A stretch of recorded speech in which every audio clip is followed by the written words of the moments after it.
Bună ziua, prieteni ai istoriei! Astăzi descoperim povestea reală și șocantă a Irmei Greșe, cunoscută drept frumoasa bestie, poreclită sarcastic, îngerul blond de la Auschwitz, hiena de la Auschwitz sau bestia din Belsen. De la adolescență marcată de tragedii la cruzimea din lagărele naziste, vom explora cum o tânără a devenit una dintre cele mai sinistre figuri ale celui de-al doilea război mondial. Irma Grese a șocat o lume întreagă prin cruzimea de care a dat dovadă și crimele pe care le-a săvârșit în lagărele de concentrare naziste. Irma Grese a avut o copilărie ce a fost marcată de abuzurile colegilor de școală. Mai mult, drama ei a început încă de acasă, întrucât mama ei s-a sinucis când ea avea doar 13 ani, lăsând-o în urmă pe ea și alți 3 copii, o fată și 2 băieți. Irma, care era de o frumusețe răpitoare și impresiona privirile tuturor grație aspectului fizic plăcut, s-a simțit abandonată.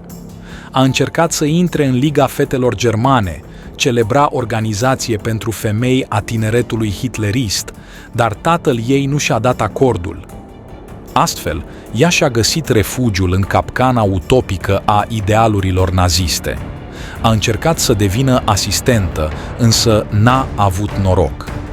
Cererile pentru cursuri de specialitate i-au fost respinse și mai apoi a fost trimisă în lagărul de concentrare de la Ravensbrück, unde a trecut printr-un stagiu de pregătire pentru a deveni gardian.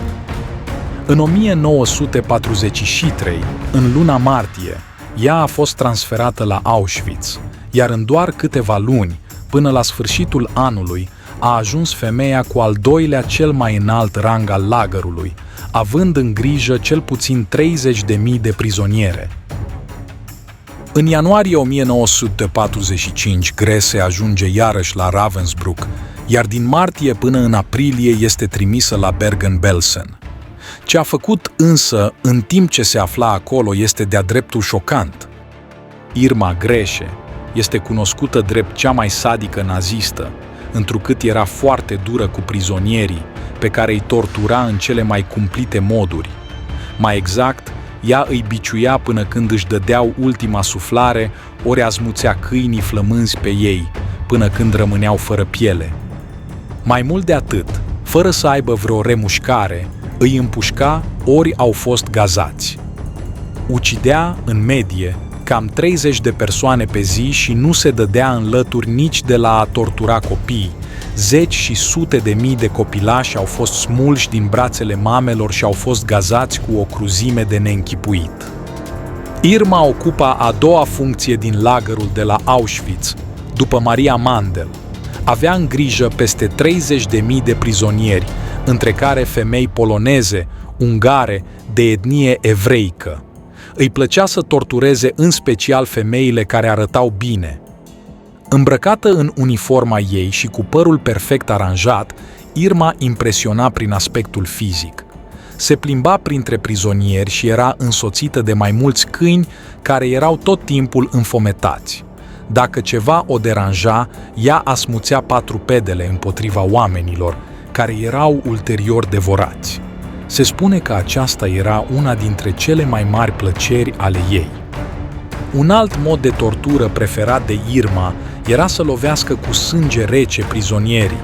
Folosea un bici din piele împletit cu vârful din șuvițe de plastic și îi lovea pe prizonieri, în special pe femeile care arătau bine, până le rupea sânii și pielea. Gisela Perl povestește că se plimba prin tabără, cu biciul ei gata pregătit și le alegea pe cele mai frumoase tinere și le tăia pe sâni cu sârmă împletită de la capătul biciului ei. Pe urmă, tăieturile se infectau de la păduchii și jegul care năpădea fiecare colț al lagărului. Rănile trebuiau deschise dacă se voia salvarea pacientei. Irma Grese sosea ca de fiecare dată să vadă cum decurge operația, lovind apoi victima dacă țipa de durere. O altă supraviețuitoare, Olga Lengyel, amintește de relațiile homosexuale pe care le-a avut cu alte prizoniere, dar și de aventurile amoroase ale Irmei Grese cu ceilalți paznici. se mai zvonea că își împărțea patul cu însuși Joseph Mengele.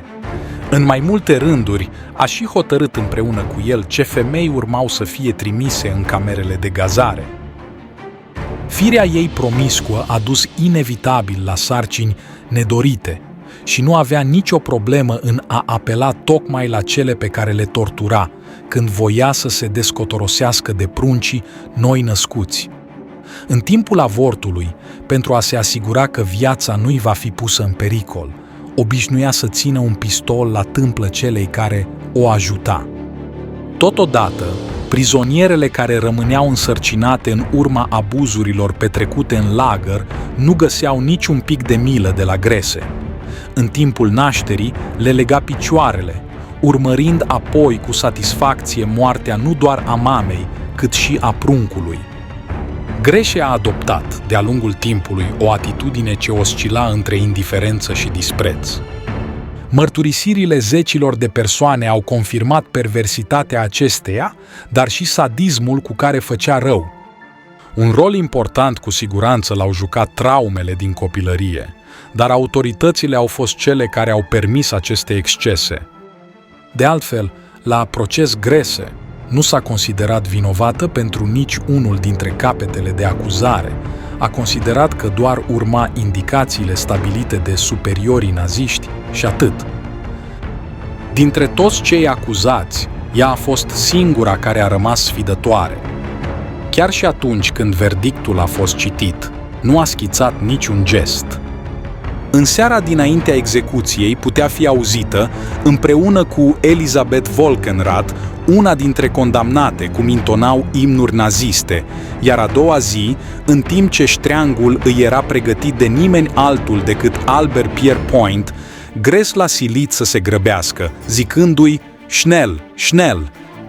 În ciuda vârstei fragede, ea având doar 22 de ani, Irma a dat de o cruzime de neimaginat și a fost condamnată la moarte pe 13 decembrie 1945. A fost executată în aceeași zi cu Juana Bormann, o altă criminală nazistă, ea fiind spânzurată. Și astfel se încheie călătoria noastră în trecutul întunecat al Irmei Grese, o figură enigmatică și înspăimântătoare a istoriei. Dacă v-a plăcut, nu uitați să vă abonați și să lăsați un like. Vă mulțumim că ați fost alături de noi în această călătorie și vă așteptăm la următorul episod. Cu respect, Ioan Mușatescu și Istorii enigmatice.